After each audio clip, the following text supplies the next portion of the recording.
જય શ્રી કૃષ્ણ મિત્રો, આપ જોઈ રહ્યા છો યુટ્યુબ. આપ સૌનું મારી યુટ્યુબ ચેનલમાં સ્વાગત છે.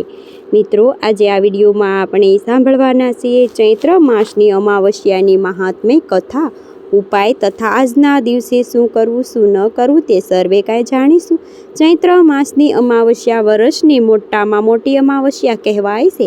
ભાદરવા માસની અમાવસ્યા પછી આ અમાવસ્યા છે, માટે આજે પિતૃ કાર્ય શુભ મનાય છે. અમાવસ્યા આમ તો માતા મહાલક્ષ્મીને સમર્પિત છે, ભગવાન મહાદેવને સમર્પિત છે અને આ અમાવસ્યાના દેવતા જે આપણા દેવગુરુ સ્વગત છે, તેમના નિમિત્તે આજે દાન પુણ્ય સ્નાન આદિ કરાય છે. તીર્થોમાં જઈને અને પીપળાના વૃક્ષની છે પૂજા થાય છે, દાન પુણ્ય થાય છે. તેનો મહિમા છે તે સર્વે કાંઈ આપણે જાણીશું. જો આપને આ વિડીયો પસંદ આવે તો લાઈક કરજો, શેર કરજો, કમેન્ટ કરજો. આપ આ ચેનલ પર પહેલી વખત જોઈ રહ્યા છો તો સબસ્ક્રાઈબ કરી લેજો, જેથી આવનારા નવા વિડીયોની માહિતી આપ સુધી તુરંત પહોંચી શકે. ધન્યવાદ.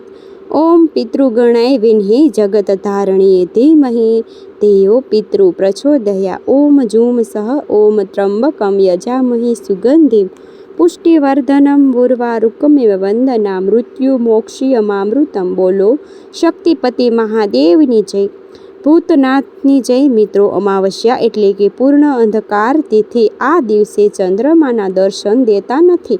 સૂર્ય અને ચંદ્ર એક સરખો પ્રભાવ બતાવે છે, માટે આજે જે કાંઈ આપણે તીર્થોમાં જઈને સ્નાન કરીએ છીએ, દાન પુણ્ય કરીએ છીએ, પિતૃ કાર્ય કરીએ છીએ અથવા આપણા સંકલ્પ અર્થે પણ કોઈનું શુભ કાર્ય કરીએ છીએ, તેનું ફળ અચૂક મળે છે. પરંતુ અમાવસ્યાની તિથિ હોય એટલે કે લૌકિક કાર્ય કરાતું નથી. આપણા ઘરમાં પ્રસંગો આદિ કરાતા નથી, પરંતુ ધાર્મિક કાર્ય અવશ્ય કરાય છે. તેનું 1000 ગણું પુણ્ય પ્રાપ્ત થાય છે. આજના દિવસે દાનનો ઘણો મહિમા છે. ખાસ કરીને આ ચૈત્ર માસની અમાવસ્યા ગાયને આજે આપણે જો ભોજન કરાવીએ તો ધન સમૃદ્ધિ સુખ પ્રાપ્ત થાય છે. કૂતરાને ભોજન કરાવવામાં આવે તો જીવનમાં સુરક્ષા અને રક્ષા પ્રાપ્ત થાય છે. કાગડાને ભોજન કરાવવાથી પિતૃદોષમાંથી મુક્તિ મળે છે. કીડિયારું પૂરવાથી સુખ શાંતિ અને સમૃદ્ધિ પ્રાપ્ત થાય છે. જો આપણી આજુબાજુ ક્યાંય પણ જાય તો આથી ભોજન કરાવવામાં આવે તો તે દુઃખ પાપોમાંથી મુક્તિ મળે છે. વાંદરાઓને ભોજન કરાવવાથી શત્રુ તથા દુર્ઘટનામાંથી મુક્તિ મળે છે અને પક્ષી આદિ દાન ચણની વ્યવસ્થા કરવાથી તો બુદ્ધિ તથા ધનની પ્રાપ્તિ થાય છે. ઉનાળાની ઋતુ છે, પણ તો એટલા માટે તરસ્યાને જળ અને ભૂખ્યાને અન્ન દેવાથી પુણ્યના ભાગી બનીએ છીએ. આજે માતા મહાલક્ષ્મીની પ્રિય એવી આ તિથિ અમાવસ્યાની તિથિ, એટલા માટે આપણે જે કાંઈ કાર્ય કરીએ, શુભ કાર્ય જેવા કે દાન પુણ્ય, પૂજા પાઠ, પિતૃ કાર્ય કે આપણા ઈષ્ટ દેવતા સંબંધિત કોઈ પણ કાર્ય કે પછી કુંડળીમાં રહેલા કાલ સ્પર્શ દોષ, વિષયોગ કે અન્ય કોઈ જે દૃષ્ટ યોગ, પિતૃદોષ કે તેના નિવારણ અર્થે ભગવાન મહાદેવની આપણે પૂજા ઉપાસના કરીએ છીએ.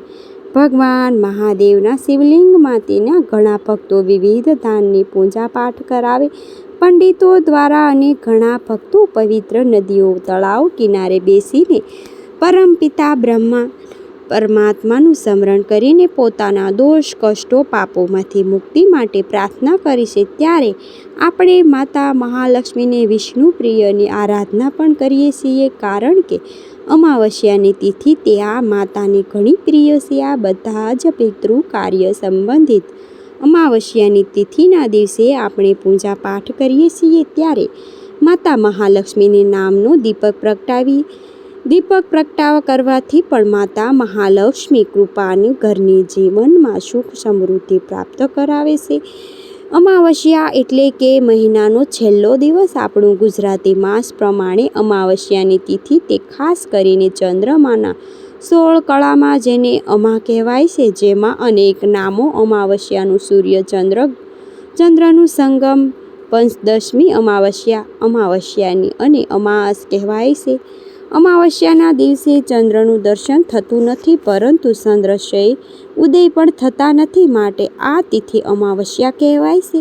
અમાસ એટલે કે સૂર્ય ચંદ્ર મિલનનો ગોળો કહેવાય છે. આખા માસ દરમિયાન શુદ્ધ પક્ષ અને વધ પક્ષ ચંદ્રમાં દર્શન થાય છે, પરંતુ જ્યારે અમાવસ્યા આવે ત્યારે ચંદ્રદેવ અદૃશ્ય થઈ જાય છે. સૂર્ય ચંદ્ર બંને જ એક રાશિમાં આ દિવસે હોય છે.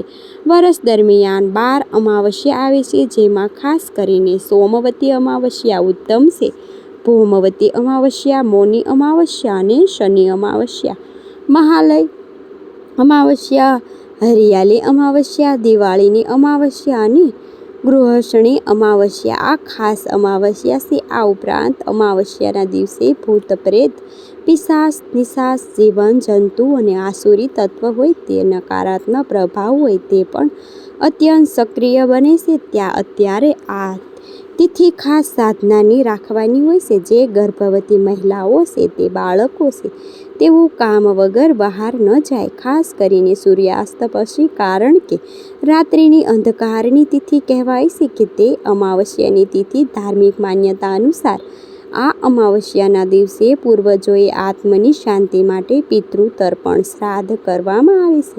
પવિત્ર નદીઓમાં, જળાશયોમાં જઈને સ્નાન કરી પિતૃઓને સ્મરણ થાય છે અને દાન પુણ્ય કરાય છે. પીપળાના વૃક્ષના થડમાં જળ અર્પિત કરાય છે. તલવાળું જળ હોય તો શાહે કાળા તલ, સફેદ તલ અને સાથે કંકુ, ચોખા, સફેદ પુષ્પનો ઉપયોગ થાય છે. પૂર્વજો આત્મને શાંતિ માટે આજે અમાસનું વ્રત પણ રખાય છે. અમાવસ્યાના દિવસે સાંજે પીપળાના વૃક્ષ નીચે સરસોયાના તેલનો દીવો પ્રગટાવાય છે અને પૂર્વજોને સ્મરણ થાય છે.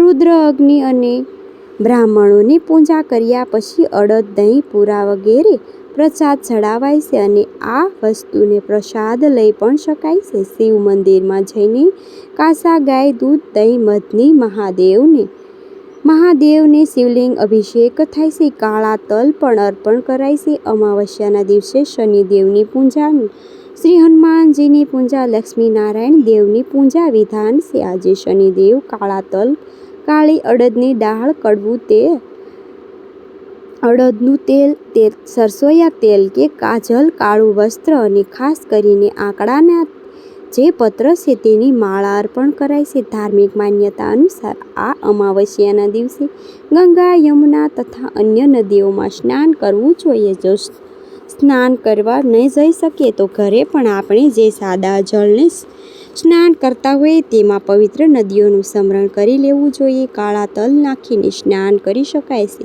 પુરાણો અનુસાર આ દિવસે પવિત્ર નદી અથવા તો પવિત્ર પાવની માં ગંગા મૈયાનું જલ છે તે અમૃત સમાન છે. ગંગાજીમાં જો કે ભક્તો સ્નાન કરી શકે છે, અશ્વમેઘ યજ્ઞ બરાબર પુણ્ય પ્રાપ્ત થઈ શકે છે. તેઓ ઘણા ભાગ્યશાળી કહેવાય છે. અમાવસ્યાના દિવસે મૌન પણ ધારણ કરવો મહિમા છે. મૌન ધારણ કરીને આપણી અંદર આત્મની શક્તિ વધારાય છે. માન્યતા અનુસાર અમાવસ્યા પર દેવતાનો પિતૃગણ પ્રયાગરાજ કે સંગમ તીર્થોમાં સ્નાન કરવામાં આવે માટે પણ તીર્થોમાં સ્નાન કરવું મહત્વ છે. આ દિવસનું બતાવવામાં આવ્યું છે. એવું પણ મનાય છે કે જે ભક્તો બ્રહ્મા મુહૂર્ત સ્નાન કરે છે તે લાંબુ આયુષ્ય અને આરોગ્યની પ્રાપ્તિ થાય છે. સામર્થ્ય અનુસાર દાન પુણ્ય કરવા, જપ કરવા જીવનમાં કષ્ટો દૂર કરનાર છે. સુખ સમૃદ્ધિ આવે છે. આ અમાવસ્યાના દિવસે સંપૂર્ણ દાન પુણ્ય પ્રાપ્ત થાય છે. ભક્તો થોડું પણ દાન કરે છે તે શ્રદ્ધાનું ફળ આધીન મળે છે, અધિક મળે છે. આ અમાવસ્યાની તિથિનું શુભ છે, ખાસ કરીને પિતૃ કાર્ય, ધાર્મિક કાર્ય માટે. આપણે અલૌકિક કાર્ય આ તિથિમાં મૌન સમયની સાધના, સ્વર્ગ એવા મોક્ષની દેવાવાળી. આમ તો તેઓ આ વ્રત કરે અને ઉપવાસ કરે.